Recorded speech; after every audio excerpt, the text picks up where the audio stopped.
नमस्कार दोस्तों, स्वागत है आपका एक बार फिर से विज्ञप्ति पीसीएस में। जैसा कि हम लोग मैकेनिक्स पढ़ रहे थे, मैकेनिक्स के अंदर हमने अभी तक जो कुछ पढ़ लिया है शायद आपको सब लोगों को समझ आ चुका होगा। आगे का हम अब टॉपिक पढ़ते हैं जिसे कहते हैं हम अभिकेंद्रीय बल, जो कि होता है सेंट्रीपिटल फोर्स। ठीक है, तो जब भी किसी वृत्ताकार पथ में, जैसे ये ठीक है, ये हमारे सामने एक वृत्त दिख रहा है जिसकी त्रिज्या r है, उस पर कोई पिंड इधर m द्रव्यमान का है जो एक v वेलोसिटी से इस पे गति कर रहा है। तो वृत्ताकार पथ पर गति करते हुए पिंड पर लगने वाला बल, तो ये जो गति कर रहा है पिंड केंद्र की ओर, ये जो इसका केंद्र है वृत्त का, इसे अपनी ओर खींचेगा।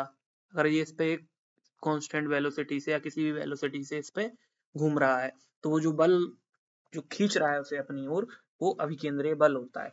तो सिंपल हमें इसमें याद कैसे रखना है कि जो भी पिंड पे लगने वाला बल होगा एक वृत्ताकार पथ में, किधर दिशा उसकी क्या होगी, केंद्र की ओर। ये विशेष रूप से ध्यान रखना है, केंद्र की ओर दिशा होगी, तो जो बल लगेगा उस पे वो होगा हमारा अभिकेंद्रीय बल।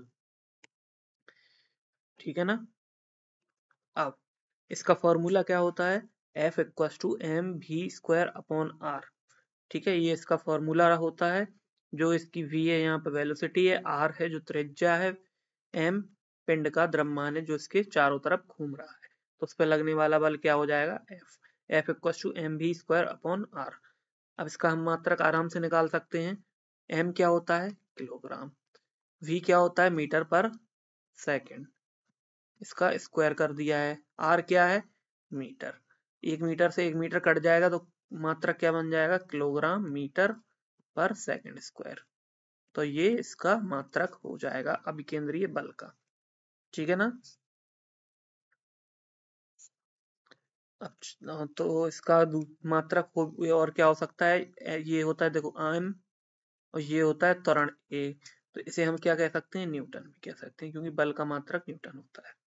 उदाहरण के लिए इसको हम कैसे समझेंगे कि सेंट्रीपिटल फोर्स का उदाहरण क्या है, परमाणु में जो इलेक्ट्रॉन का घूमना होता है, ये इसका उदाहरण होता है। अब इसको हम कैसे समझेंगे, ये देखो ये नाभिक है, इसमें प्रोटॉन और न्यूट्रॉन होता है, इसके चारों तरफ कक्षाएं होती हैं।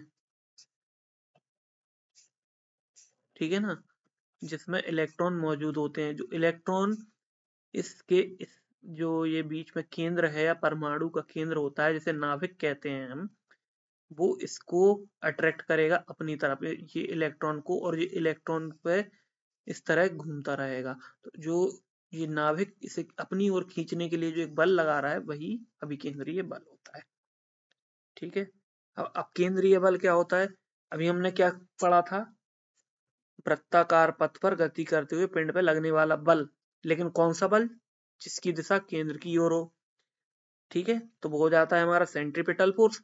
अब जिसकी दिशा केंद्र से बाहर की ओर हो, मतलब कि ये हमारे कोई पथ है, ये इसका नाभिक है, जब बल की दिशा इस अपोजिट डायरेक्शन में लगे, मतलब कि ये केंद्र है वृत्त का, ये जो पिंड है बाहर की तरफ को फेंकने की कोशिश करे।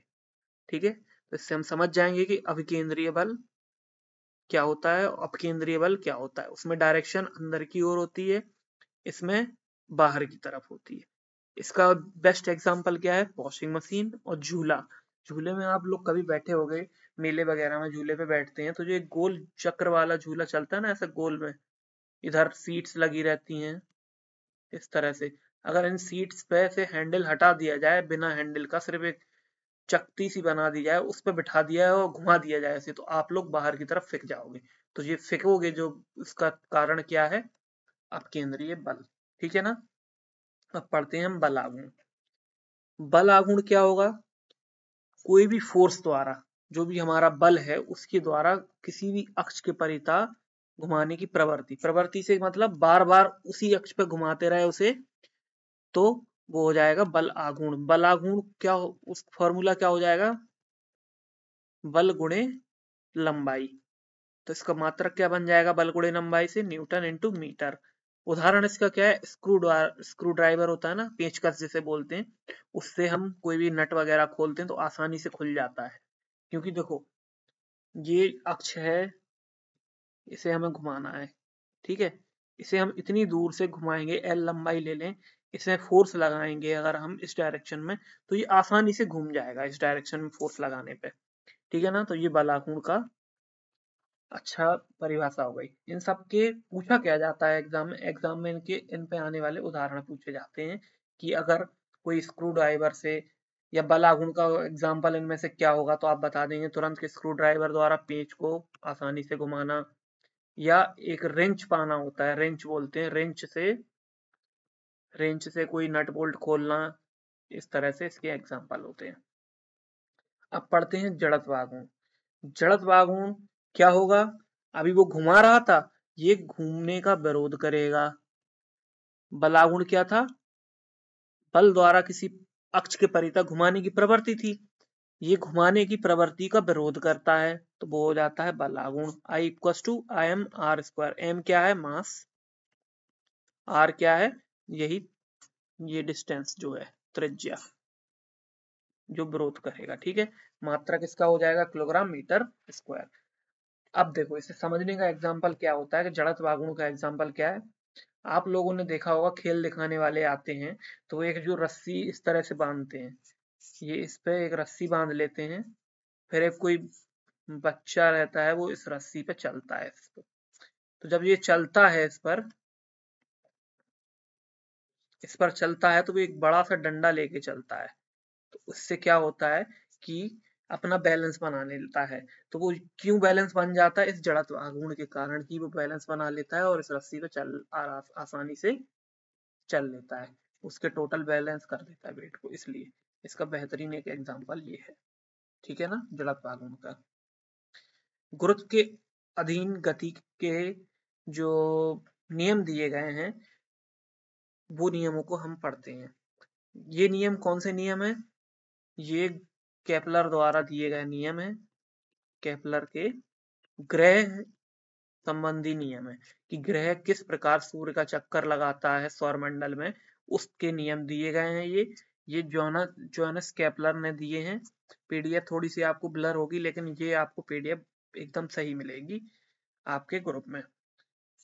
तो सूर्य के चारों ओर जितने भी ग्रह हैं उसके जो चारों ओर जो गति कर रहे हैं उनके गति से संबंधित केपलर ने जो नियम दिए थे उन नियमों को हम पढ़ेंगे। उनने 3 नियम दिए थे, तीनों नियम को बारी बारी से देखते हैं। पहला नियम क्या है कि कोई भी ग्रह है, मान लीजिए ये हमारा एक पथ है, इसको मैं फिर से बनाता हूं आपके सामने, ये एक दीर्घ वृत्ताकार पथ है, यहाँ कोई भी ग्रह है, मान लीजिए ये हमारी पृथ्वी है, ठीक है, ये पृथ्वी है, एक पृथ्वी को ग्रह ले लेते हैं, ये सूर्य है बीच में, हमारी पृथ्वी सूर्य के चारों ओर चक्कर लगाती है, इस तरह से मान लो घूम रही है, तो ये एक दीर्घ वृत्ताकार पथ बनाती है, ठीक है।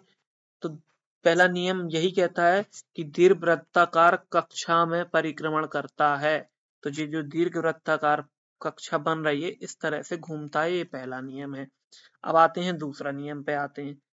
दूसरा नियम क्या कहता है इसका कि ये जो बीच में सूर्य है इस पे जो यहाँ जैसे जो दीर्घ वृत्ताकार पथ है, जो मान लो ये सूर्य है, ये हमारी कक्षा है, ये दीर्घ अक्ष है, ये इसका लघु अक्ष है, लघु अक्ष ये वाला है, दीर्घ अक्ष ये वाला है। ये कोई सूर्य से जो अगर हम यहाँ से देखें तो यहाँ से अगर हम एक निश्चित समय में एक इस तरह से देखें कि ये इतने निश्चित समय में इधर इस जगह से इधर तक चला, मान लीजिए ये 1 मिनट में या 1 घंटे में इधर से इधर तक चला ग्रह, और सेम टाइम में इधर से इधर तक चला, तो जो यहाँ से इस केंद्र से जो एक ये एरिया बन रहा है ना, ये एरिया इस टाइम में सेम समय में बने एरिया के दोनों एरिया बराबर होंगे। तो दूसरा नियम ये कहता है समान समय में समान क्षेत्रफल पार करता है। जब भी कोई ग्रह सूर्य के चारों ओर चक्कर लगाएगा, चाहे वो दीर्घ अक्ष कक्षा में हो, तो ऐसे घूमने पर देखा जाएगा। जब हम इस तरह से घूमेंगे, इस तरह से घूमेगा, तो देखो सूर्य से ये जो एरिया बनेगा, सूर्य के ये जो एरिया बना हुआ है ये वाला, इस वाले एरिया के बराबर होगा। देखने में आपको भले ही अलग लग रहा हो लेकिन जब रियल लाइफ में आते हैं तो वो इक्वल ही होता है। ये केपलर का दूसरा नियम है।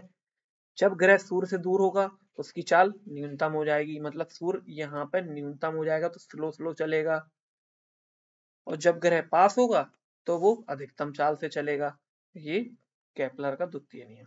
तृतीय नियम क्या कहता है कि तृतीय नियम ये कहता है कि ये हमारी दीर्घवृत्ताकार कक्षा है, इसमें दो अक्ष होंगे। ये हमारा दीर्घ अक्ष है, ये हमारा लघु अक्ष है।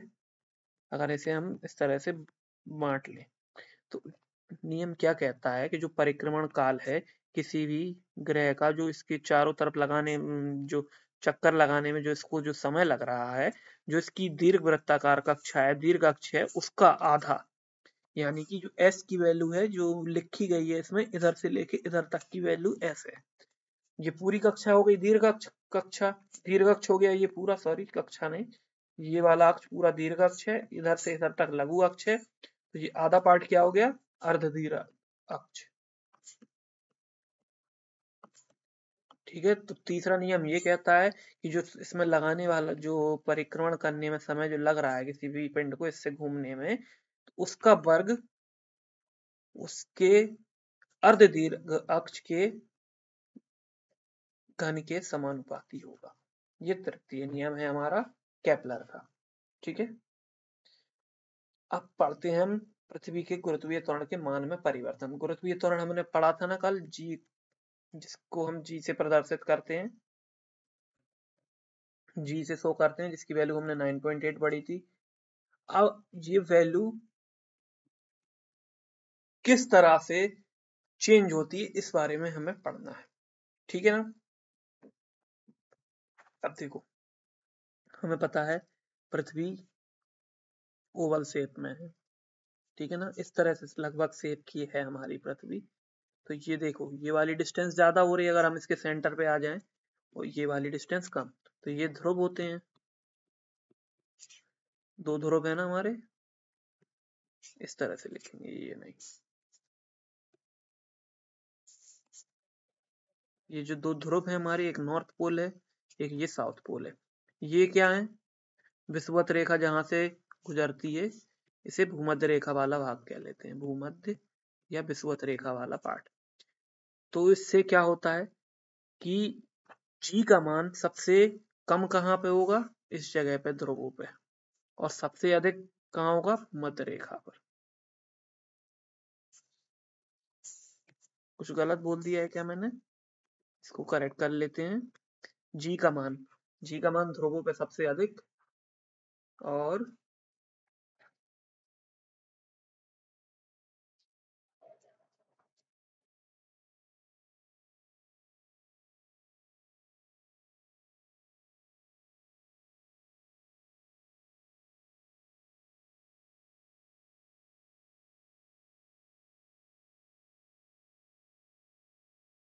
ठीक है, एकदम ये सही लिखा है, ध्रुवों पे सबसे अधिक होता है, वो एक एक्स्ट्रा वर्ड लिख गया था, ध्रुवों पे सबसे अधिक तथा भूमध्य रेखा पर सबसे कम होता है।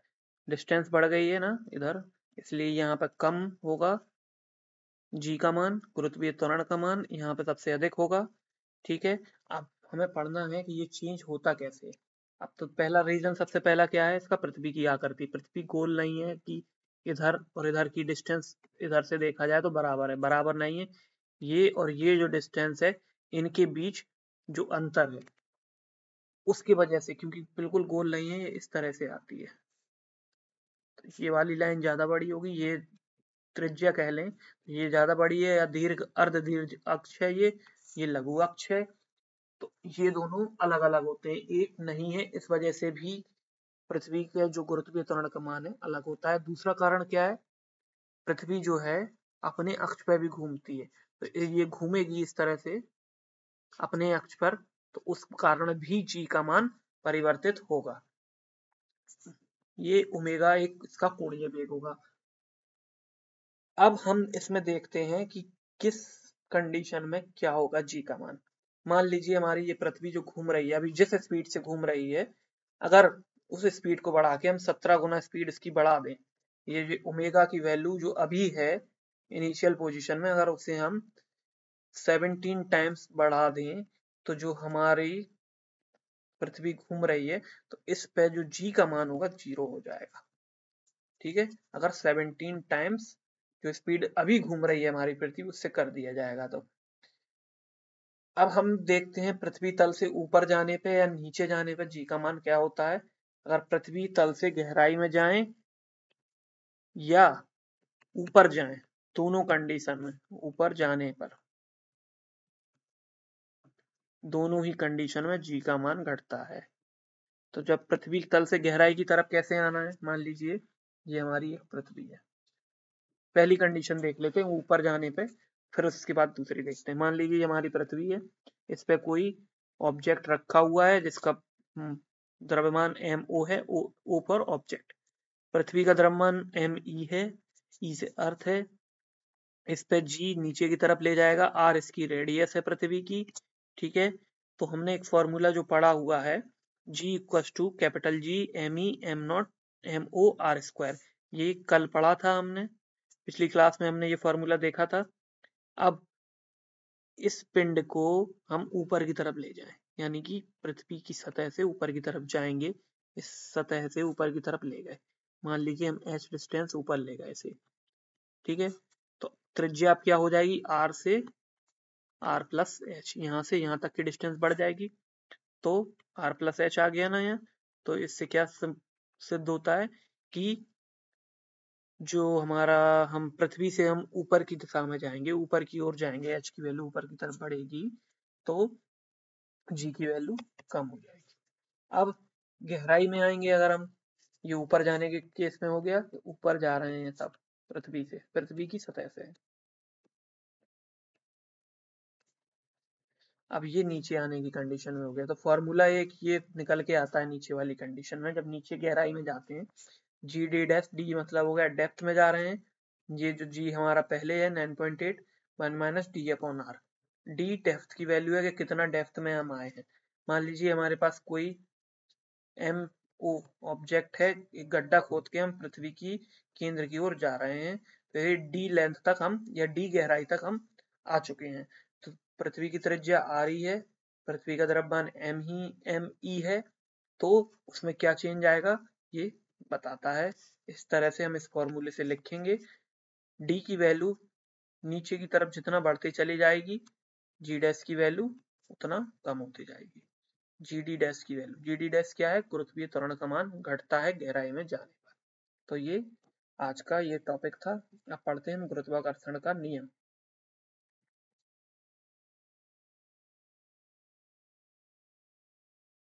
एक पीडीएफ थोड़ा आगे पीछे हो गई है, लेकिन कोई बात नहीं, हम गुरुत्वाकर्षण का नियम पढ़ लेते हैं, वो कंडीशन पढ़ ली है।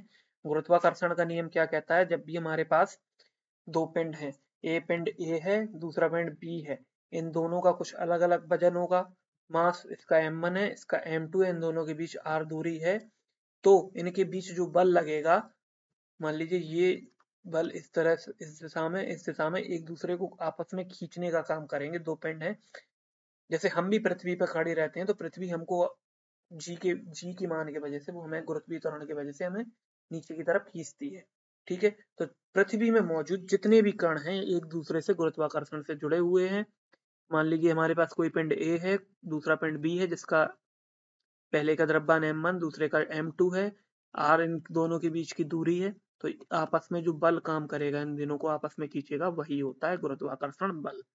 तो इससे एक फॉर्मूला निकल के आता है, F जो होता है directly proportional to m1 m2 upon r²।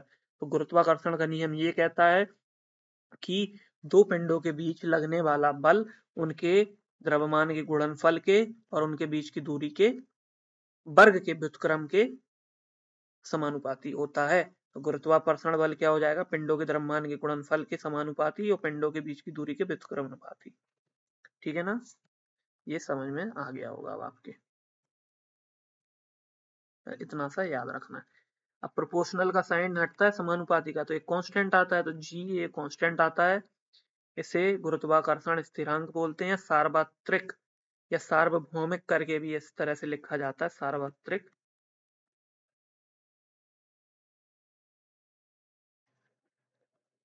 गुरुत्वाकर्षण स्थिरांक भी बोलते हैं। एक इसकी फिक्स्ड वैल्यू होती है, जिसकी वैल्यू क्या होती है 6.6 × 10⁻⁻11 मात्रक इसका क्या होता है, न्यूटन मीटर स्क्वायर प्रति किलोग्राम स्क्वायर। ठीक है, तो ये जी की वैल्यू होती है। अब गुरुत्व क्या होता है, जो हमने उसकी कंडीशंस तो पढ़ ली हैं कि हाँ गुरुत्व किस तरह से चेंज हो रहा है, लेकिन पहले हम गुरुत्व पढ़ लेते हैं होता क्या है। पृथ्वी किसी भी वस्तु को, हम भी हों या कोई भी ऑब्जेक्ट हो, वो अपने केंद्र की ओर खींचने का काम करती है, वही होता है गुरुत्व। इसका मान होता है 9 मीटर पर सेकंड स्क्वायर। कभी भी न्यूमेरिकल आए 1 को भूल जाना, 9.8 ही याद रखना। 9.8 मीटर पर सेकंड स्क्वायर इसका मान होता है। अब हम पढ़ते हैं जी तथा कैपिटल जी में संबंध। ये कैपिटल जी है, माफ करिएगा मुझे गलत लिख के आया यहाँ पे। जी तथा कैपिटल जी में संबंध कैसे ज्ञात करना है, इस फॉर्मूले से हम निकाल सकते हैं। G equal to capital G M E R E square. इसे सॉल्व करने का क्या तरीका है, अभी हमने पढ़ा है ऊपर F equal to m1 m2 upon R square पढ़ा है अभी अभी इक्वल टू जी, और F equal to M G भी होता है। इक्वेशन 1 इक्वेशन 2 इन दोनों को इक्वेशन से हम बराबर रख देंगे, M G equal to G M. ये अर्थ का मास होता है, ये फर्स्ट वाला। सेकंड वाला ऑब्जेक्ट का मास होता है, और ये ऑब्जेक्ट का ही मास होता है। ठीक है, मास से ये वाला मास कट जाएगा तो जी की वैल्यू क्या आ जाती है, capital G M E upon R. R क्या है, रेडियस ऑफ अर्थ। ठीक है, तो इस फॉर्मूले से हम इसे कैलकुलेट करते हैं, जो कि गुरुत्वीय त्वरण और सार्वत्रिक गुरुत्वाकर्षण नियतांक में संबंध बताता है। गुरुत्वीय त्वरण क्या होता है, अभी हमने गुरुत्व पढ़ा है, गुरुत्वाकर्षण पढ़ा है। अब त्वरण क्या होता है, त्वरण समय के साथ वेग में होने वाले परिवर्तन को त्वरण कहते हैं। उसी से मुक्त रूप से फ्रीली अगर कोई बॉल या कोई भी ऑब्जेक्ट गिर रहा है पृथ्वी पर, तो वो प्रति सेकंड में उसके वेग में होने वाली वृद्धि को ही गुरुत्वीय त्वरण कहते हैं। सिंपल। अब गुरुत्वीय त्वरण का मान वस्तु के भार पे निर्भर नहीं करता, ये सबसे मेन एक याद रखने वाला पॉइंट है। समान भार वाले पिंड होंगे, अगर दो ऑब्जेक्ट है हमारे पास सेम वेट के हैं और उनको हम एक साथ एक समय पे छोड़ दें, एक एक पोजीशन में लाने पर, एक हाइट पे, और छोड़ेंगे तो धरती पर जब गिरेंगे तो समान समय लेंगे एक ही ऊंचाई से गिराने पर। लेकिन उसकी कंडीशन क्या है, वायुमंडलीय घर्षण नगण्य होना चाहिए। आज आप ये ट्राई कर सकते हैं, आप दो ऑब्जेक्ट लेना, एक भारी हो एक हल्का हो, लेकिन हवा बिल्कुल नहीं, वैक्यूम होना चाहिए, वायुमंडलीय घर्षण नहीं होना चाहिए उसमें, और उसे आप छोड़ के देख लेंगे एग्जैक्ट सेम टाइम पे वो आके नीचे गिरेंगे। इस नियम पे ही, गुरुत्वीय के त्वरण पे ही हमारा बॉल पेन काम करता है, या गुरुत्वीय बल पर हमारा जो बॉल पेन होता है इसी नियम पे काम करता है। ये पहले पढ़ना था, वो पढ़ लिया मैंने, एक पीडीएफ आगे पीछे लग गई थी, तो ये सब हो गया है। लेकिन मैं एक बार और बता देता हूँ कि गुरुत्व जी की मान मतलब किस तरह से परिवर्तित होता है। पृथ्वी के गुरुत्वीय त्वरण में मान में कैसे परिवर्तन होता है, जी का मान सबसे अधिक कहाँ पे होगा, तो तुरंत बोलना है, ध्रुवों पे होता है। भूमध्य रेखा पर सबसे कम होता है, यानी कि इस पोजीशन में सबसे कम होगा, इस पोजीशन में सबसे अधिक होगा। केंद्र पर जी का मान 0 कहाँ हो जाता है, यानी कि इस पृथ्वी के इस सेंटर पे जी, यहाँ पे जी के मान 0 हो जाएगा। ठीक है ना। पृथ्वी की आकृति और पृथ्वी के घूमने की कंडीशन पे जी का मान डिपेंड करता है कि पृथ्वी की आकृति कैसी है। पृथ्वी की आकृति हमें पता क्या है, ओवल शेप की तरह है, क्योंकि उसके गोल नहीं है, गोल होता तो हर जगह जी का मान बराबर हो जाता। ठीक है ना, तो इधर जी का मान कम होगा, इधर जी का मान सबसे अधिक होगा। ठीक है, अगर हम हमारी जो पृथ्वी इस समय जो जिस स्पीड से घूम रही है उसकी स्पीड 17 गुना बढ़ा दी जाए, तो जो विषुवत रेखा यानी कि जो ये वाली लाइन है, इस पर जी का मान 0 हो जाएगा। पृथ्वी तल से गहराई में जाने पर जी का मान कम होता है, पृथ्वी तल से ऊपर जाने पर भी जी का मान कम होता है, दोनों ही कंडीशन में जी का मान कम होता है। इस फॉर्मूले से हम समझ सकते हैं, और इस फॉर्मूले से हम इसे समझ सकते हैं कि किस तरह से जी का मान कम होता है। इनके डेरिवेशन होते हैं बहुत बड़े बड़े, आपको डेरिवेशन करने की कोई जरूरत नहीं है, सिर्फ डायरेक्टली याद रख लेना है कि जी का मान किस तरह से कम होता है। हम गहराई में जाएं या ऊपर जाएं, हमेशा जी का मान कम ही रहेगा। जी का मैक्सिमम मान पृथ्वी की सतह पर मिलता है, यहाँ जी सबसे अधिक मिलता है, मैक्सिमम लिख लेते हैं इस कंडीशन में। इस कंडीशन में जी का मान हमने अभी देख लिया है 0 हो जाता है। ठीक है, तो ये आज की आपकी आज की ये क्लास रही है। धन्यवाद।